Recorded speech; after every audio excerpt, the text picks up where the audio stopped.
زه د یو عالم په حیث باندې د پاکستان سیاسیونو او د علماو نه غوښتنه کوم چې د خپل ظالم فوج او د طاغوت فوج چې د پردیو په اشاره باندې دغه عملیات شروع کړي دي او کوشش وکړي چې دغه ظالمان له دغه ظالمې کړنې نه وساتي. الله مکړه افغانان هغه خلک دي چې د تاریخ په اوږدو کې انتقامونه بیا نه پرېږدي. تاسې ته علماو تاسې ته معلومه ده کله چې شهاب الدین غوري رحمه الله د هند د پخواني هند سره په جګړه کې ماته وخوړله، یو واري بل واري غزني ته راغی، یو کال بعد کله چې پېښور ته ورسېد هلته په پېښور کې بیا یو چا ورته ویلي چې چیرې ځې، نو ده غوسه ورته وکړه، ورته ویلې چې ما هغه سپین کالي چې د کفن په شکل مې اغوستلي ول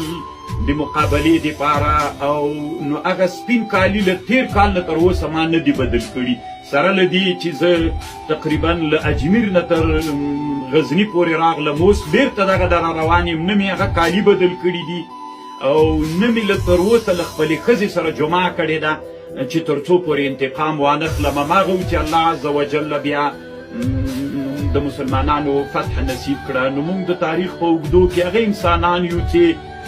که انتقام ته اراده وکړو بیا یې د الله عز وجل په فضل باندې اخلو. زه د یو عالم په حیث باندې د پاکستان سیاسیونو او د علماو نه غوښتنه کوم چې د خپل ظالم فوج او د طاغوت فوج چې د پردیو په اشاره باندې دغه عملیات شروع کړي دي او کوشش وکړي چې دغه ظالمان له دغه ظالمې کړنې نه وساتي چې مسلمانان دواړه طرفه مسلمانانو ته پکې تاوان رسیږي او دواړه طرفه عام ولسونه په دغه عملیاتو کې زیانمن کیږي. السلام علیکم ورحمة الله وبرکاته.